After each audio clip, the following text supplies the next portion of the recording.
Delighted on this episode of Words, Images, and Worlds to be talking with author, creator, Alistair Cross. Alistair, thank you for joining. Thanks for having me. Thanks for asking. Absolutely, absolutely. I know you best for a particular series dealing with vampires, the Vampires of the Crimson Cross, and I know that we'll be talking about some other titles as well, but curious about your creative origins. What taps you into this world of authoring and creating? I think it just kind of came about because I didn't really know it's really the only thing I'm good at. I tried a That is few a good things. answer. I kind of always wanted to do it. I've always been a horror fan. I always loved um, horror. I think it's because even as a kid, I kind of had like a short attention span, and so horror kept held my attention. So I loved it. It's just always been attracted to that. And uh, thinking about the genre, anything in particular that horror allows you to kind of explore or do creatively? I think morality. I think that horror is a great genre for being able to explore spirituality, morality, right and wrong. It's kind of hard to get into deep philosophical questions if you're writing, like romance or something like that. I think that horror is a great, direct, kind of a straight shot to the hard questions about, life and death and right and wrong. Um, in terms of your process, any particular steps that you go through, anything that gets you in the creative space? I kind of think with my fingers. So, what I mean by that is when I sit down and decide I'm going to plan out a book, that doesn't really seem to work out very well for me. But if I sit down and start writing, it kind of reveals itself to me. Uh, that's kind of how I do it.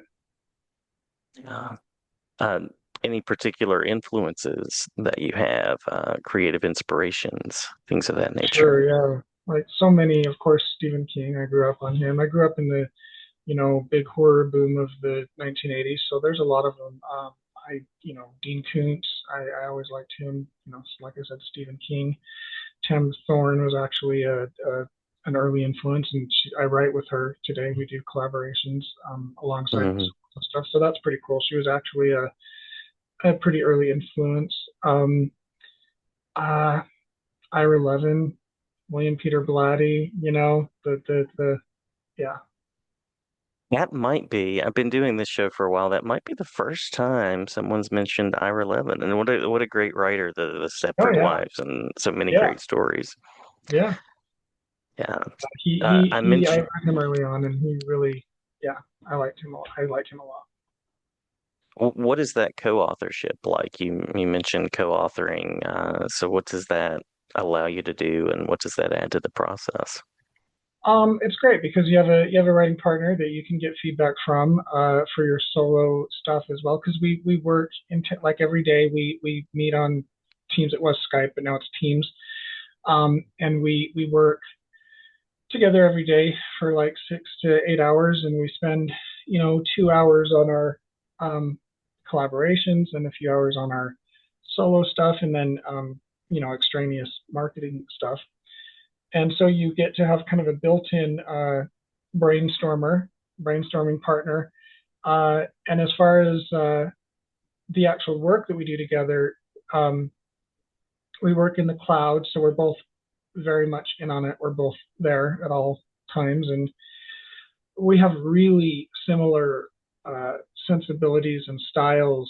Probably because I teethed on her, so it it really works out. It's things like that can go horribly wrong, but it's we've been doing it since 2013, 12, somewhere in there.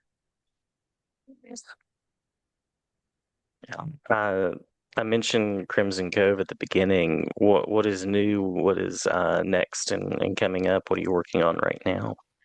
I'm working on the seventh book in the series. I usually try to release one every year, and I have been able to do that usually in September. I'm behind on this one for a lot of long, boring reasons, but I'm behind on this one. But I expect to have it out probably in spring at the latest of 2026, and it's the seventh book in the series, and I'm also working on the sixth book in the Ravencrest saga with Tamara Thorne, and that's mainly what we're focusing on right now. So those two, and that should be out hopefully in 2026 as well. Um, if I'm a listener and I want to find out more, where would I go online, convention spaces, other such things like that? The best place would be my website, which is just alistaircross.com. Everything that you need is there. We also have a newsletter which you can sign up for on my website, which is called the Purple Probe, which is our kind of tongue-in-cheek uh, newspaper style free monthly newsletter. It's very funny. We do a lot of interviews with our characters. Sometimes our characters interview us. Behind the scenes Nice. stuff, and of course the sells, the deals, the new stuff and updates. But I would say go to alistaircross.com. It's fun. It's a haunted house themed website, so it's like going through a haunted house. Yeah, love it, love it.